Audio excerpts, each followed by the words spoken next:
লাইসা মিন্না মান লাম ইয়াতাগান্না বিল কুরআন, কয় যে সহি করে পড়তে পারে না কোরআন, কয় সে আমার উম্মতের অন্তর্ভুক্ত না। তার তাহাজ্জুদের নামাজি কি, তার 5 ওয়াক্ত নামাজি কি, তার পর্দা পুশিদাই কি, তার জাকাত দেওয়াই কি, তার হজই কি, যে কোরআন সহি করে পড়তে পারে না, আল্লাহ রসুল সাল্লাল্লাহু আলাইহি সাল্লাম সেই 1400 বছর আগে ঘোষণা করে গেছে সে আমার উম্মত না।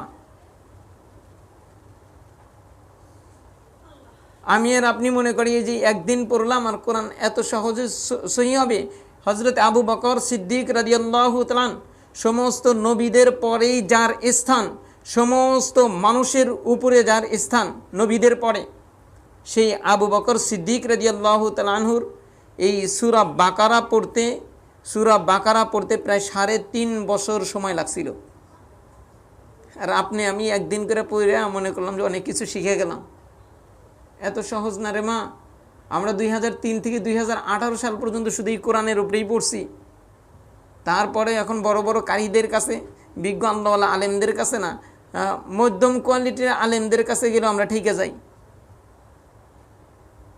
10 জায়গার 9 জায়গায় ঠিকে যাই। তাই মারে এটা মনে করিয়ে না এত সহজ বিষয়। যেমন আপনারা এই যে কালকে আমি বলছি ওই মায়েদের আলহামদুলিল্লাহ যথেষ্ট আগ্রহ, কিন্তু আপনাদের ভিতরে অনেকেই অধিকাংশ অনাগ্রহ, মানে আগ্রহ দেখান, মানে ওই যে সুরার টানে আইসেন তো, এই কারণে সমস্যা। যদি এই যে ঘুরে আনতাম, কের বাচ্চা হবে ভাব, এই কেউ কয়দিন পরে চলে যাবে, তারপরেও তারা ক্লাস কামাই দেয় নাই, তারা মোবাইলে ফোনে এমবি বইরে সেই দূর দেশ থেকে তারা পড়ছে। এই আগ্রহের কারণে আপনাদেরকে আমি পড়াই, নচেত মারে আমি পড়াইতাম না। কারণ মানসিক চাপ, আমার চুল প্রায় 4 ভাগের 1 ভাগ পাইকে গেছে। মানসিক চাপ এটা মারাত্মক ধরনের বিষয়। আমি নিজে কোরআন তেলাওয়াত করতে পারি না, নিজে তাফসির পড়ার সময় পাই না, নিজে কিতাবাদি পড়ার সময় পাই না, শুধু এই পোলাপানের পিছনে আমার সময়টা চলে যায়। তাই মারে কষ্ট নিয়েন না। এটা কি জন্য বলি, যেমন দেখেন আপনারা সূরা ফাতিহার ভিতরে কিন্তু নামাজের ভিতরে পড়েন, নামাজের ভিতরে আল্লাহ তাআলার কাছে বলেন যে আল্লাহ আমাকে ইহদিনাস সিরাতাল মুস্তাকিম দেখাও, অর্থাৎ সরল সঠিক পথ দেখাও। আল্লাহ তাআলা তখন জবাব দেয়, এই বান্দি সরল সঠিক পথ কোনটা রে? তখন আপনি কিন্তু বলেন যে সিরাতাল লাযিনা আনআমতা আলাইহিম, কয় সরল সঠিক পথ হলো যাদেরকে তুমি নিয়ামত দিছ। আল্লাহ তাআলা তখন বলে আমি কাদেরকে নিয়ামত দিছি?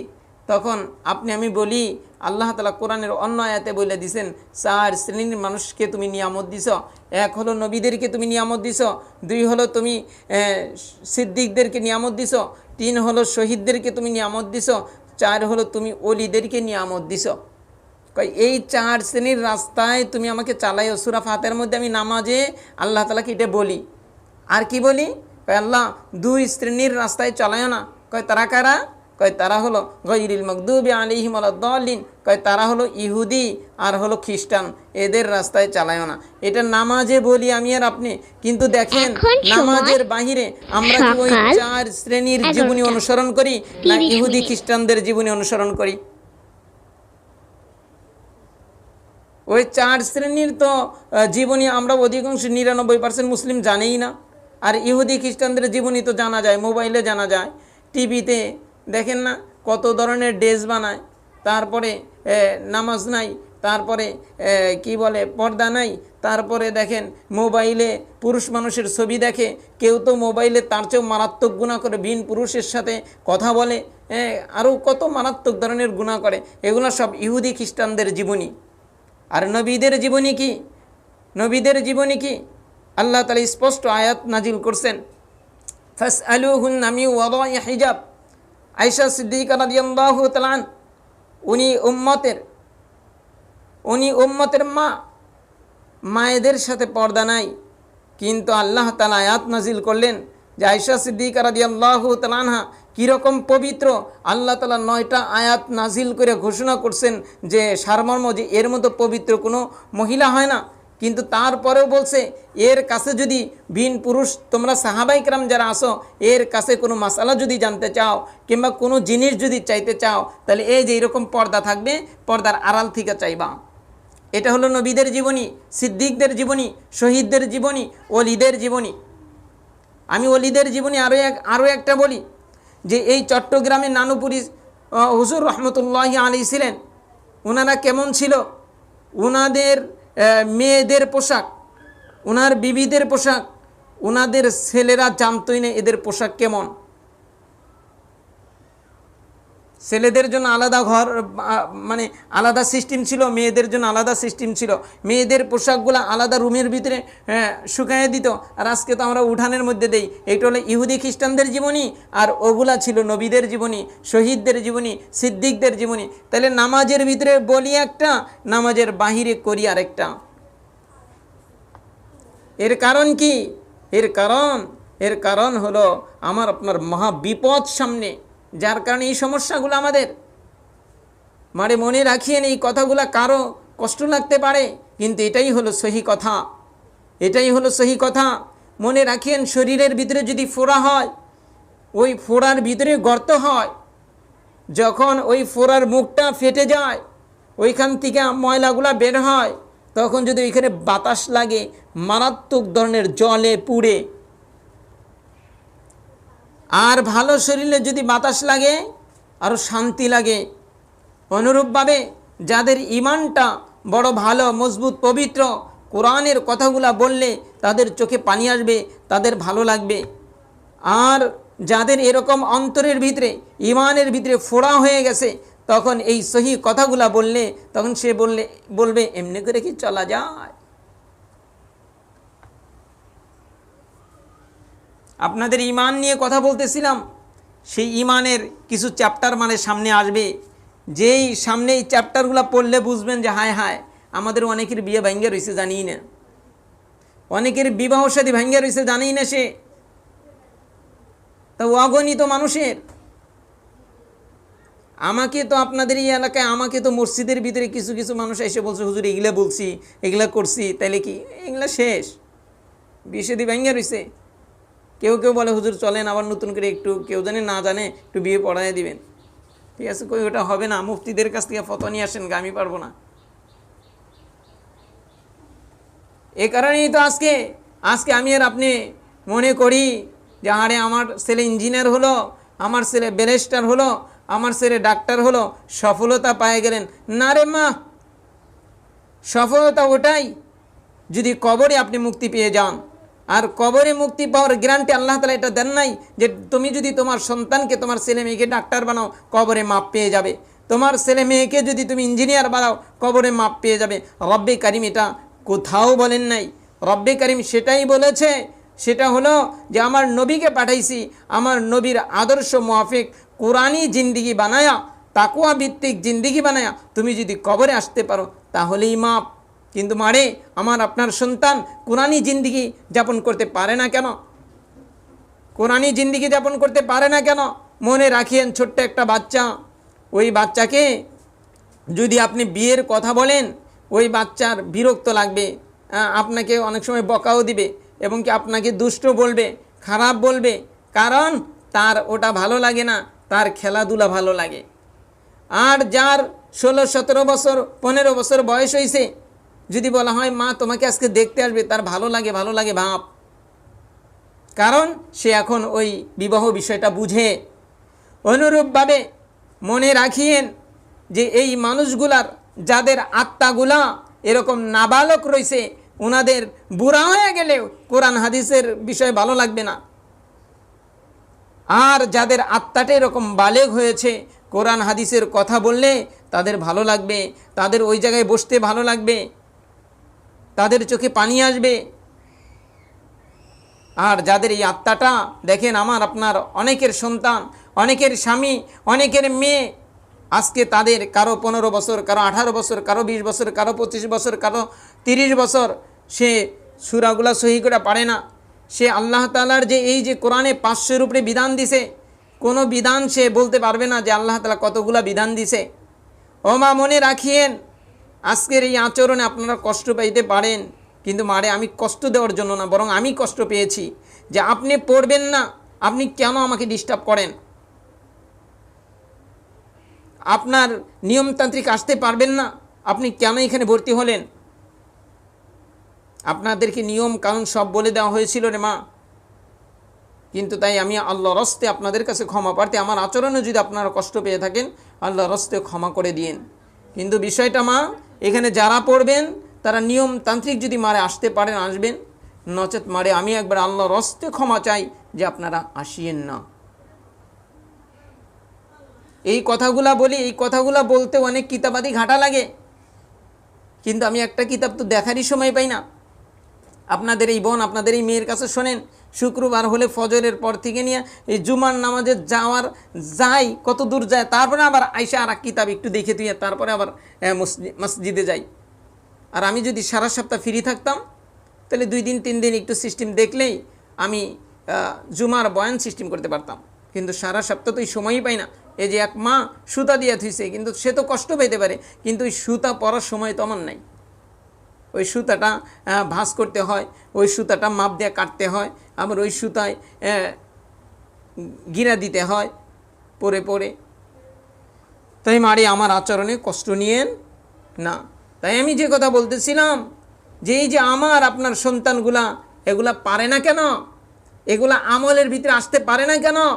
মারে আমার আপনার সমস্যা, আমার আপনার সমস্যা, বিশেষ করে মায়েদের সমস্যার কারণে সন্তানগুলা আমলি হয় না, সন্তানগুলা বেআমলি হয়, সন্তানগুলা খারাপ হয়ে যায় শুধু মায়ের কারণে।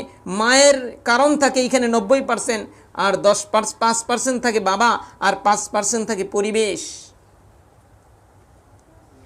আমি তো তাই তো আমার মেয়েদেরকে কালকে বলছি যে দেখো দেখো তোমরা তোমাদেরকে আজকে আমি আমলি বানাইতে পারি না, তোমাদেরকে এতভাবে আমি মেহনত করি, কিন্তু তোমাদেরকে আমি সিস্টেম করতে পারি না, কারণ তোমাদের বাড়ির পরিবেশ ভালো না। অধিকাংশ না, প্রায়দের বাড়ির পরিবেশ ভালো না। বাড়িতে যদি মা তাহাজ্জুদ গুজার হয়, মেয়ে তাহাজ্জুদ গুজার হবে। বাড়িতে যদি মা পর্দানিশি হয়, মেয়ে পর্দানিশি হবে। বাড়িতে মা যদি তসবিহওয়ালা হয়, মেয়ে তসবিহওয়ালা হবে। আর বাড়িতে যাওয়ার পর মাটা যদি দেখে মানুষের গিবত করে, ওই তার মেয়েটাও গিবতকারিনী হবে। মাটা যদি বেনামাজি হয়, তার মেয়েটা মাদ্রাসায় কে ওই কি বলে কাবা শরীফের ভিতর থেকে আসলেও তাও ওই সে কী করবে, তার মা যদি বেপর্দায় চলে সেও বেপর্দাই চলবে। তার মা যদি ফোন নিয়ে গোতাগুতি করে, তার মেয়েটাও ফোন নিয়ে গোতাগুতি করবে, ফোনেই সময় দেবে। এটা হলো মা, যার মা যেমন তার সন্তান তেমন। বুজুর্গানে দিন বলে কয় মাকে যদি চিনতে চাও তার সন্তান দেখো, সন্তান দেখলেই বলে দিতে পারবা এর মা বৎকার না নেককার। আমরা কয়েকদিন আগে নাগরপুরে গেলাম। আমার এক বন্ধু, ওনারা আমাদের সন্তান হয়ে গেছে 3টা, আর তারা বিয়ে করে এখন, কারণ তারা ওই রকম মেয়ে খোঁজে, কারণ তারা ওই রকম সম্ভ্রান্ত ফ্যামিলির সন্তান, আল্লাহওয়ালা মানুষের সন্তান, যার কারণে ওরকম মেয়ে ছাড়া তারা বিয়ে করবে না। যে দুনিয়াতে বিয়ে করব না, কিন্তু যদি সতী সাদী মেয়ে না হয় তাহলে বিয়ে করব না, এটা কল্পনায়ও আসে না। ছেলেটা আসবে মির্জাপুর, শরীফ ভাই আসেন। তাদের উত্তরায় 2টা বাসা 6 তলা করে, যারা প্রায় 3 থেকে 4 লাখ 5 লাখ টাকা যারা ভাড়া পায়, তাদের বিয়ে করতে দেরি হয়, কারণ তারা ওই রকম মা, ওই রকম মেয়ে ছাড়া তারা বিয়ে করবে না। মির্জাপুরে আসছে, একটা মেয়ে দেখছে, মেয়েটা কোরআনের হাফেজা, তাকে প্রায় 6 থেকে 7টা না কয়েকটা প্রশ্ন করছে, যেইখান থেকে প্রশ্ন করছে সেইখান থেকে উত্তর দিছে। তখন মেয়েটাকে বলছে যে আচ্ছা তুমি এই কোরআন ইয়াদ করলা কিভাবে? তখন বলে যে আমার বাবা একজন আলেমী দিন, আমার বাবা একটা মাদ্রাসার শিক্ষক, আমার বাবা সেইখান থেকে অল্প কিছু টাকা ইনকাম করে, ওইখান থেকে আমরা ভাইদেরকে মাদ্রাসায় পড়াই, আবার আমার সংসার আছে। আমার বাবা কি করলেন, আমি যখন মাদ্রাসায় হেফজ শেষ করার পরে কয়েক পারা শুনাইতেছিলাম, এমতো অবস্থায় আমার মাসিক শুরু হয়। আমার মাকে যখন আমি জানাইলাম, আমার মা বাবাকে বলছে, আমার বাবা বলছে এখন থেকে আর তোমাকে বাড়ির বাহিরে যাওয়া যাবে না। আর মাদ্রাসার থেকে আমার বাবা আমাকে নিয়ে আসলেন, নিয়ে আসার পরে আমার বাবা আমাকে বলে দিলেন, মা এই রুমটা হলো তোমার, এইখানে তুমি সাধনা করবা, তুমি যেই রকম পবিত্র জিন্দিগিওয়ালা হইবা, তোমার থেকে যেই সন্তানগুলো আসবে সেই রকম জিন্দিগিওয়ালা হবে। তাই আমি তোমাকে একটা জায়নামাজ দিলাম, আমি তোমাকে একটা কোরআনুল কারীম দিলাম, আমি তোমাকে একটা তাসবিহ দিলাম, এগুলো হলো তোমার সঙ্গী যতদিন বিয়ে না হয়। ও মা, কে আছে এই এলাকার, কোন বাবা আছে তার মেয়েটাকে এই কথা বলছে? কয় তারপরে আমার বাবা বললেন যে তুমি এখন তোমার মাকে শোনাইবা। তার মায়েও হাফেজা।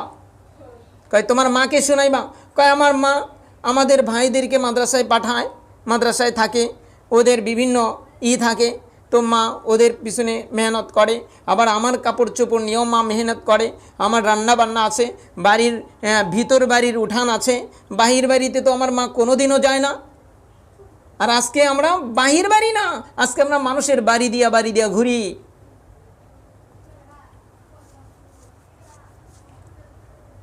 কয় আমার মা ঝাড়ু দিত, আমি আমার মায়ের পিছনে পিছনে হাঁটতাম আর তেলাওয়াত শুনাইতাম। আমার মা রান্না করত, আমার মায়ের পাশে বসে বসে আমি কি করতাম, আমি তেলাওয়াত শুনাইতাম। এইভাবে আমি আল্লাহ তাআলার এই কালামকে ইয়াদ করেছি। কয় তারপরে এটা তুমি কিভাবে পড়ো? কয় আমি এটা এভাবেই পড়ি, আমি তাহাজ্জুদে কমসে কম যেদিন আগে উঠি সেই দিন আধা পারা পড়ি, যেদিন একটু দেরি হয় 2 পৃষ্ঠা 5 পৃষ্ঠা যা পারি পড়ি। আবার 5 ওয়াক্ত নামাজে আমি এক এক রাকাতে 1 পৃষ্ঠা করে তেলাওয়াত করি। আচ্ছা, তাহলে কি পুরা কোরআন শরীফ তুমি সূরা ফাতিহা থেকে সূরা নাস পর্যন্ত পড়তে পারবা এক বসায়?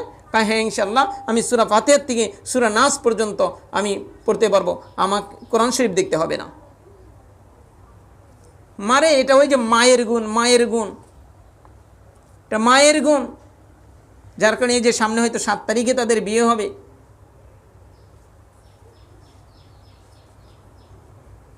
আল্লাহ, আর আজকে আমাদের মেয়েদের অবস্থা। তাই আমি আমার মেয়েদেরকে বলি যে মারে, কতজন আমাদের কাছে চায়, কিন্তু আমরা ওরকম ফ্যামিলিও পাই না, ওরকম তোমাদের আমল আখলাও ওরকম পাই না। কি বলবো যে আমি যে নিয়ে আসবো, আমি মুখটা কি রাখতে পারবো?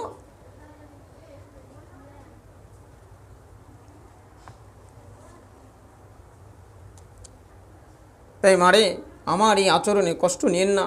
আমি চাই যে আপনাদেরকে একজন জান্নাতি মানুষ বানানোর জন্য, আমি চাই আপনাদেরকে একজন আল্লাহওয়ালি মা বানানোর জন্য। এখনও সময় আছে, এখনও সময় আছে। মনে করিয়েন না যে সময় শেষ হয়ে গেছে, এখনও সময় আছে।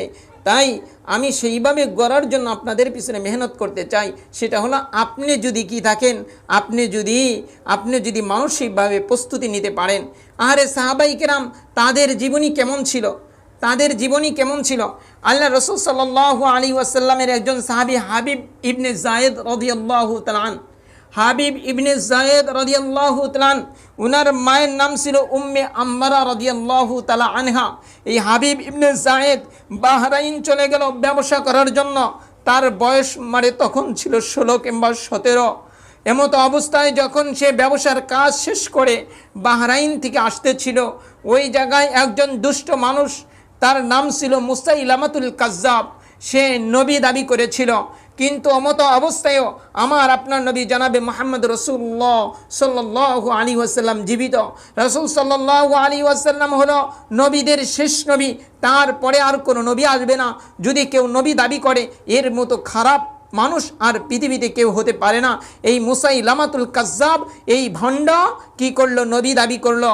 নবী দাবি করার পরে ওই যে হাবিব ইবনে যায়েদ রাদিয়াল্লাহু তাআলা আন যখন ব্যবসায়ী কাফেলায় কি করতেছিল, মদিনায় আসতেছিল, তখন ওই ব্যক্তিকে ওই মুসাইলামাতুল কাজ্জাবের লোকেরা দেখলো, হায় এর চেহারা ছুরত, এর সব কিছুই না দেখি জনাবে মুহাম্মদ রাসূলুল্লাহ সাল্লাল্লাহু আলাইহি ওয়াসাল্লামের সাথে মিলে যায়, তাই ওকে ধরে নিয়ে আসো। কি করলো? এই মুসাইলামাতুল কাজ্জাবের লোকেরা কি করলো? তাকে ধরে নিয়ে গেল, মুসাইলামাতুল কাজ্জাবের সামনে নিয়ে তাকে বসায় দিল। বসানোর পরে তখন বলতেছে, এই হাবিব, তুমি বলো যে আমি মুসাইলামা শেষ নবী, আমি মুসাইলামা শেষ নবী। হাবিব ইবনে যায়েদ রাদিয়াল্লাহু তাআলা বলে, অসম্ভব, শেষ নবী হলো জনাবে মুহাম্মদ রাসূলুল্লাহ সাল্লাল্লাহু আলাইহি ওয়াসাল্লাম। আর তুমি হলো ভণ্ড, তুমি হলো মিথ্যুক, তুমি হলো প্রতারক, তুমি হলো সবচেয়ে এই জামানার সবচেয়ে খারাপ মানুষ। এই হাবিব ইবনে যায়েদ 16 কিংবা 17 বছরের একটা যুবক, তার বাহিনীর সামনে বসা অবস্থায় এই কথা যখন বলতেছিল, তার বাহিনীর একজন জল্লাদ সে বড় একটা তলোয়ার নিয়ে এসে এই হাতের কাঁধের উপরে আঘাত করে তার ডান হাতটা কেটে ফেলাইয়া দিল। ডান হাতটা দূরে ছটফট করে লাফাইতেছিল আর ফিঙ্কি দিয়ে রক্ত পড়তেছিল। ও মতো অবস্থায় হাবিব ইবনে যায়েদ রাদিয়াল্লাহু তাআলা মাটিতে পড়ে যায় নাই।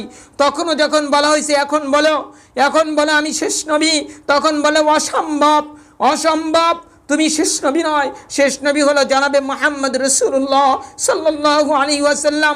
তুমি ভণ্ড, তুমি প্রতারক, এই কথা যখন আবার বলেছে তখন তার বাম হাতটা কেটে ফালাইয়া দিছে। এরকম অবস্থায় যখন দুইটা হাত কেটে পড়ে গেছে তখন এই হাবিব ইবনে যায়েদ রাদিয়াল্লাহু তাআলা তখনও কান্না করে নাই, চোখ দিয়ে অঝর ধারায় পানি পড়তেছিল। তাদের ঈমান কীরকম ছিল, তাদের ঈমানের পাওয়ার কীরকম ছিল। আজকে আমার আপনার ঈমানের পাওয়ার তো মোবাইলের গুনাহ থেকে বাঁচায় না। আমার আপনার ঈমানের পাওয়ার তো আজকে 5 ওয়াক্ত নামাজ পড়ার ভিতরে উদ্বুদ্ধ করে না। আজকে আপনার আমার ঈমান তো একটা পর্দা করব এর জন্যও কি করে না, আপনাকে আমাকে উদ্বুদ্ধ করে না।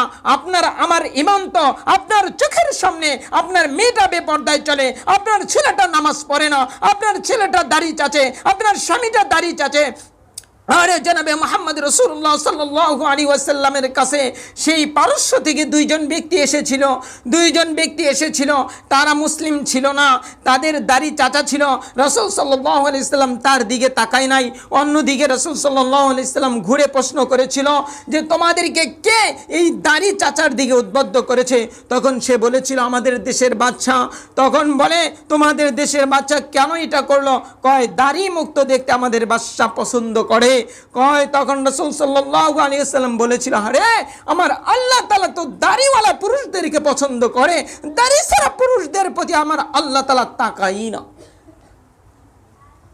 কিন্তু আপনার স্বামী, আপনার ছেলে যে সামনেই এই অবস্থা, আপনার কি দিলের ভিতরে আপনার ঈমান কি একটু চোট লাগে যে তারা একটু দাড়ি রাখুক, তারা এইভাবে চলুক? চোট লাগে না। কারণ ঈমান, যার ঘরে সম্পদ আছে, যার ঘরে সম্পদ আছে সেই ব্যক্তি সম্পদ চুরি হওয়ার ভয় থাকে, আর যার ঘরে সম্পদ নাই তার চুরি হওয়ার ভয় নাই। অনুরূপভাবে যার ঈমান আছে তার চোট লাগে, আর যার ঈমান নাই তার চোটও লাগবে না।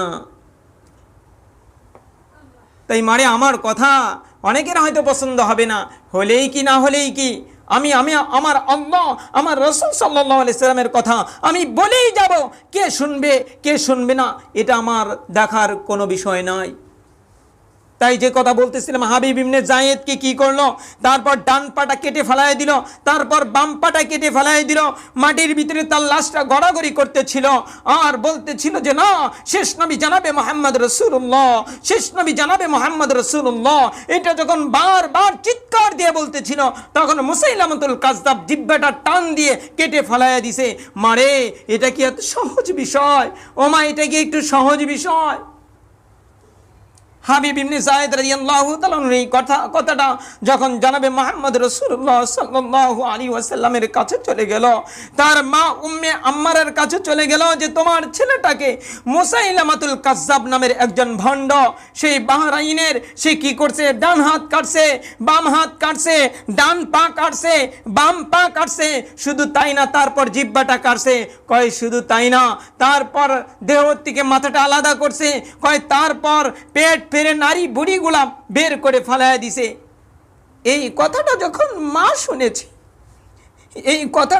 মা শুনেছে, ও মা, আপনারা তো মা, আপনাদেরকে আমি এরকম কষ্ট দিয়ে কথা বলতে চাই না, কিন্তু আমার কলিজাটা ছিন্ন বিচ্ছিন্ন, যার কারণে একটু টুকা লাগলেই বড় কষ্ট লাগে।